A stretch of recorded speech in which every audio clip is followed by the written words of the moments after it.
So once the senior management team have set up the QI machine for your monthly evaluations, it's time for your subject areas or departments to start the self-evaluation process.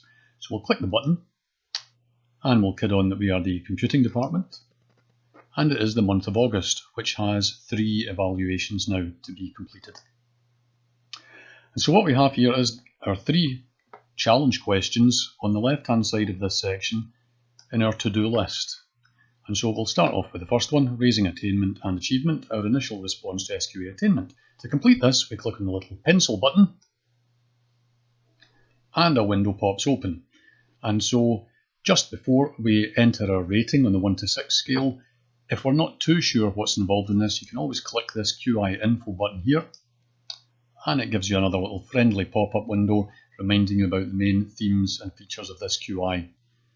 If you're ready to go, you can just enter your rating and then, very importantly, choose the evidence that you are drawing upon to support this evaluation. Ideally, you'll select something from each of these 3 columns so that you are triangulating your evidence, as we call it. So if it were SQA results, I've probably got a fair few to pick on from here, and I'll just do this very quickly. So you'll spend more time considering this than I will, and should you have any other things that might come to mind, you can just paste them into this other evidence box. The goal here is that you should have little to type in here, because most of the time you're just clicking a box here regarding your evidence. I'm trying to help staff save time here. So when you're done, click Save, and it returns you to this screen, but this challenge question is now in our completed column, and we've just got 2 left to do under our to-do column. So we'll forge ahead. Again, remember you have a QI info button, but you'll choose your rating, select your evidence, whatever it is you're doing. I'm not even reading them just now for speed.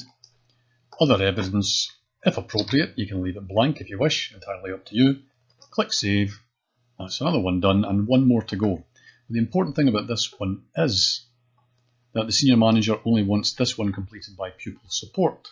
So easy for us to deal with. You click the button anyway, and for your rating, just select non-applicable and save.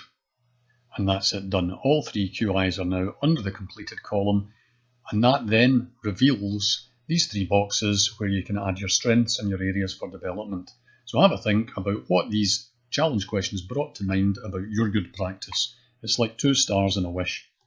So whatever you want to say, in each of these, remember the third one is your areas for development, and click Save. And actually you're done now. That is the whole process over for the computing department in the month of August. You can always come back to these and edit them if you wish, and then click Save Changes. But we're done. I can go back to the top of my screen and click the menu button and walk away. That's us all done for the computing department. The other departments in the month of August have identical challenge questions to complete, so no matter which subject area you click on, it's identical challenge questions with the same process. And that's us for just now.